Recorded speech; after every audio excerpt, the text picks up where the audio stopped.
Valeria, ¿qué hacemos aquí? Hola, profe. Estamos aquí porque quiero saber más sobre la zona extranuclear.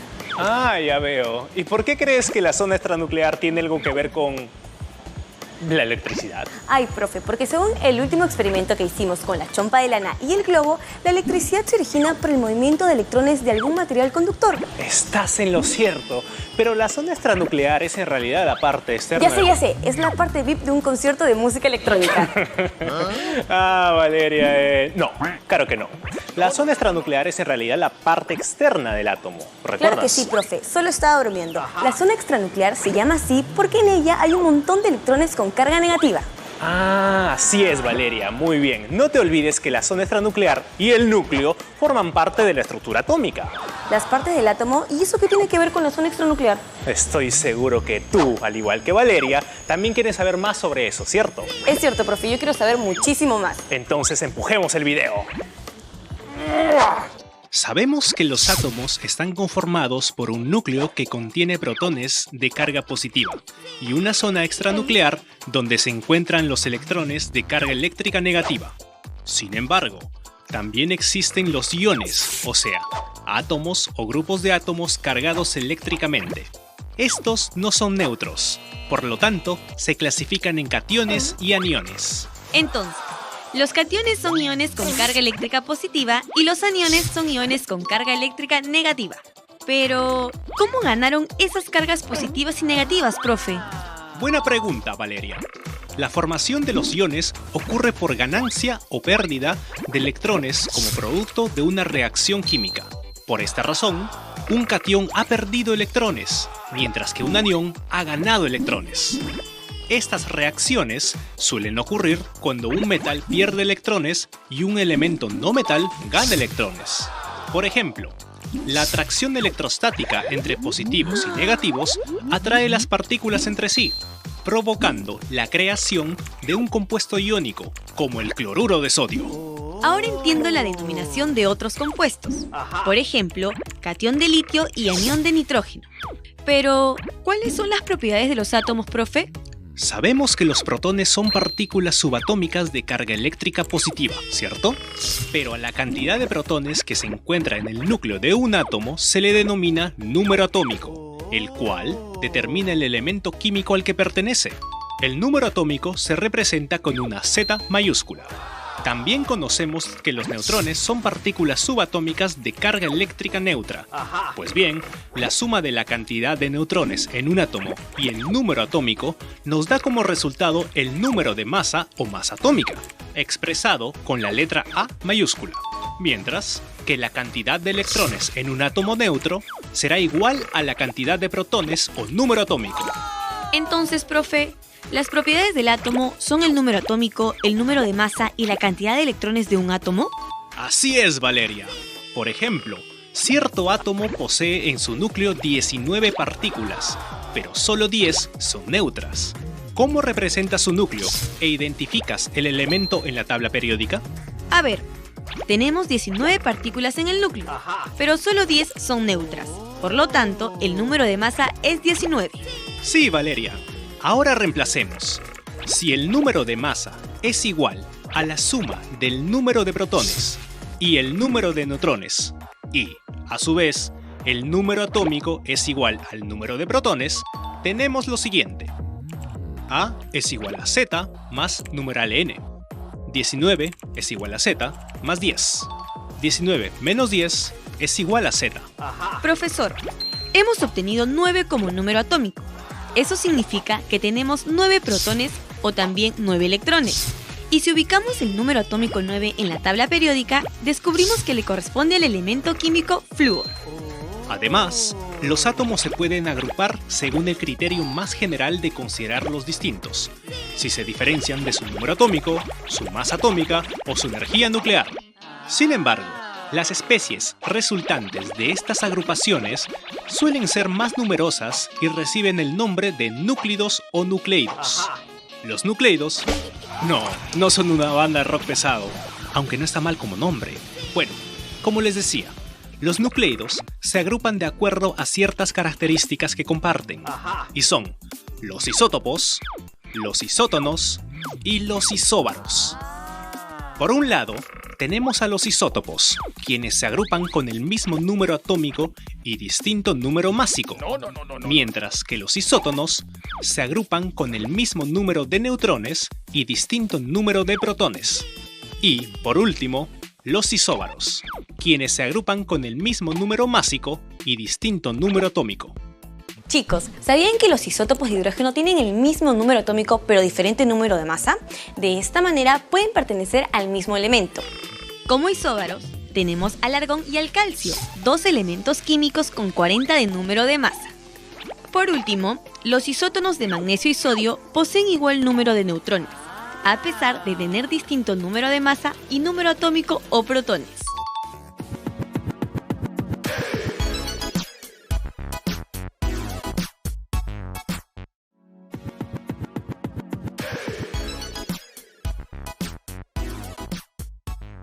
Sí, sopa, sopa, se da pensión, se da pensión, se fue de paseo, se fue de paseo. Hola, profe.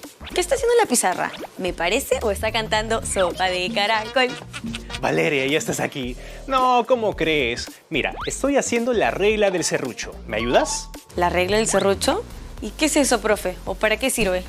Todo esto tiene que ver con la distribución de los electrones en niveles, subniveles y orbitales de un determinado átomo. Interesante, profe, pero mejor explíquenos un poquito más. Sí, Valeria. La configuración electrónica nos ayuda a distribuir ordenadamente los electrones, mientras que la regla del serrucho es un esquema que utilizaremos para ubicarlos en niveles, subniveles, así nomás. Por esa razón, tienes que ayudarme a cantar conmigo el estribillo que nos ayudará a recordar la configuración electrónica. O sea, tengo que cantar sopa de caracol.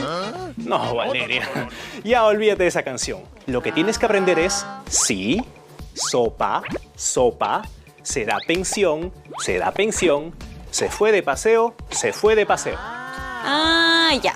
Sí, sopa, sopa, se da pensión, se da pensión, se fue de paseo, se fue de paseo. Muy bien. Ahora conozcamos más sobre este tema. Valeria, ayúdame a traer ese video de allá. Vamos. 1, 2, 3.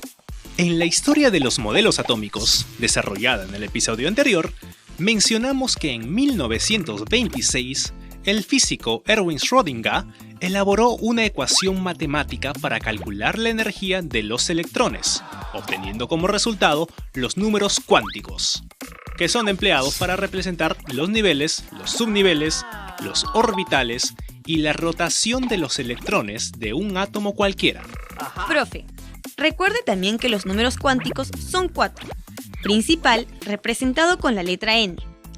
Secundario o azimutal, representado con la letra L. Magnético, representado con una M. Y por último, el número cuántico spin, representado con una S. Por ejemplo, el número cuántico principal define el tamaño del orbital. Sus valores son las letras mayúsculas o números enteros positivos, mientras que el número cuántico secundario o azimutal indica la región que ocupa el electrón, es decir, el subnivel. Su valor depende del número cuántico principal y varía desde 0 hasta n-1. Asimismo, se puede calcular el número de orbitales por subnivel con la siguiente ecuación. Número de orbitales igual a 2 por el subnivel L más 1. Por ejemplo, si reemplazamos la fórmula vista hace unos instantes, obtenemos los siguientes valores del número cuántico secundario o azimutal. Ojo, cuando su valor es 0 significa que el electrón se encuentra ubicado en el subnivel S, y a partir de aquí tenemos dos opciones. Seguimos reemplazando la ecuación o nos aprendemos este cuadrito. Muy buena demostración, Valeria. Finalmente, tenemos el número cuántico spin. Este se refiere a la dirección o sentido que tiene el giro del electrón en su propio eje. Es de suponer que solo tiene dos sentidos y por ende dos valores. Estos pueden ser horario o antihorario, y menos un medio o más un medio respectivamente. Volviendo al concepto de configuración electrónica. En la zona extranuclear existen niveles y subniveles de energía. Por lo tanto, para hallar los niveles de energía debemos utilizar la siguiente fórmula. 2 por el nivel n al cuadrado. Profe, entonces en el primer nivel existen 2 electrones, ya que si reemplazamos la fórmula tendríamos 2 por 1 al cuadrado es igual a 2 electrones. Ajá. El número 1 indica el primer nivel de la nube electrónica. Entonces, en el segundo nivel existen... Veamos. 2 por 2 al cuadrado es igual a 8 electrones. ¡Listo! Existen 8 electrones, profesor. Esto es realmente muy sencillo. Así es, Valeria. Ahora solo nos falta aprender sobre los subniveles de energía, cuyos valores determinados van desde el 0 hasta n-1 y se representan con las letras minúsculas S, P, D y F. Si completamos juntos la tabla, será más sencillo aprender los símbolos de los subniveles. El primer subnivel se denomina Sharp, el segundo es el principal, seguido del difuso y el fundamental. Estos subniveles solo pueden tener como máximo 2, 6, 10 y 14 electrones respectivamente, y se les conoce por las iniciales de sus nombres. Profe, entonces la representación gráfica de los niveles de energía sería muy sencilla. Mire, el número del superíndice indica el número de electrones. En este caso, posee solo un electrón. Mientras el número 3 indica el nivel, la letra S indica el subnivel. 3S elevado a la 1. 3 es el nivel, S es el subnivel y 1 es el número de electrones. Sí, excelente, Valeria. Un dato preciso es que en la configuración electrónica existen 7 niveles y 4 subniveles.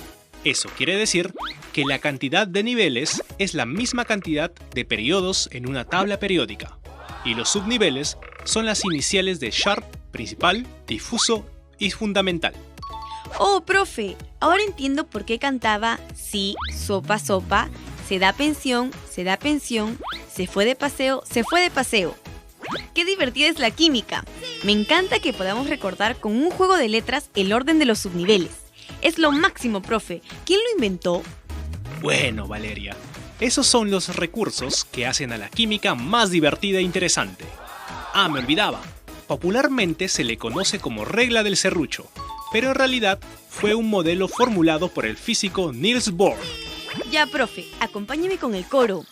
Sí, sopa, sopa, se da pensión.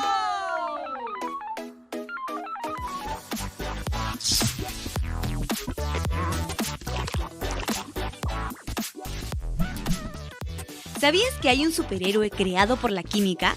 ¿O que si fueras astronauta serías literalmente más joven? Si quieres descubrir el porqué de estos datos curiosos, quédate a ver este segmento muy divertido.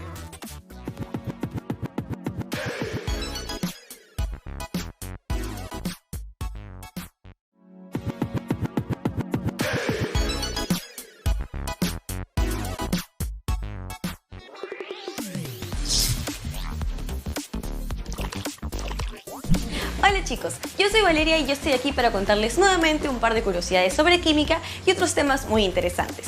Por ejemplo, ¿sabías que muchas de las películas de superhéroes muestran, en algunos casos, que la naturaleza heroica de sus protagonistas es un efecto de un accidente de laboratorio o un fenómeno de la naturaleza?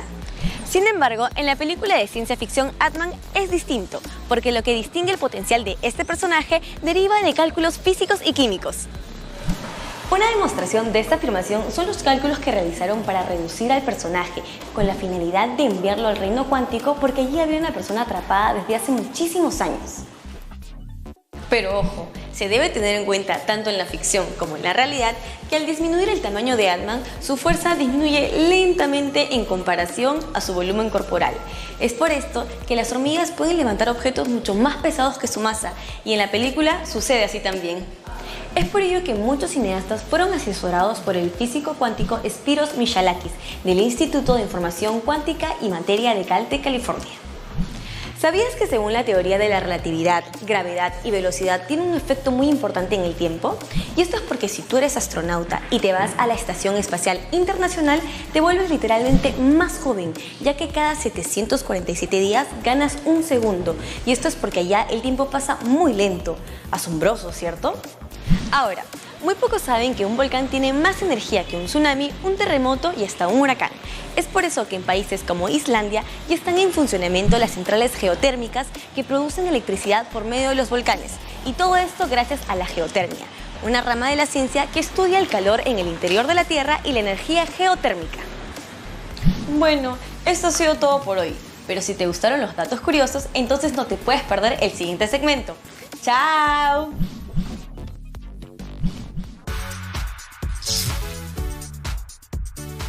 Hoy descubrimos que los protones, electrones y neutrones tienen propiedades que se denominan número atómico y número de masa. Ojo, gracias a ellos podemos identificar elementos de la tabla periódica.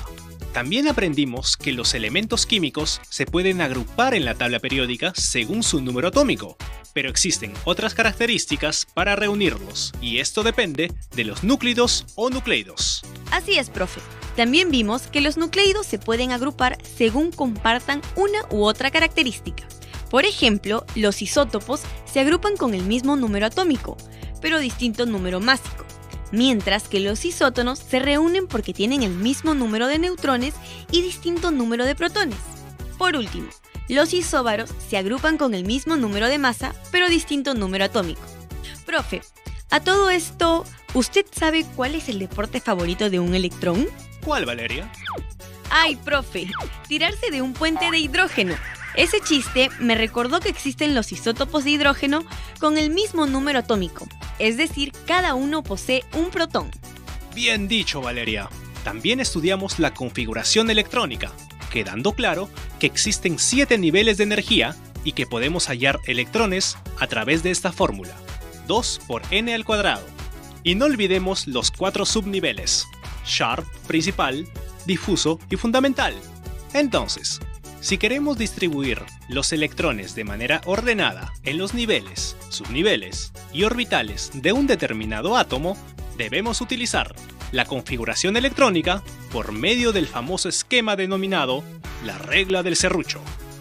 Sí, profe, con la regla del serrucho ubicamos con facilidad los electrones en niveles, subniveles y orbitales. Solo debemos seguir las flechas de manera ordenada, recordando este famoso estribillo. ¡Cantemos, profe! Sí, sopa, sopa, se da pensión, se fue de paseo, se fue de paseo. Valeria, parece que hemos llegado al final del programa. Ay, profe, tan bien que le estaba pasando, pero no importa, nos vemos en el siguiente episodio. Así es, Valeria. Pero antes, te tengo un reto. ¿A qué no sabes qué tema vamos a estudiar el próximo programa? Profe, eso se ve súper importante. ¿Qué pongo acá? Ahí te dejo, Valeria. Investiga al respecto y me lo comentas la próxima vez que nos veamos. Bueno, profe, voy a aceptar el reto porque me parece genial. Y recuerda que esto no es solo química, es diversión.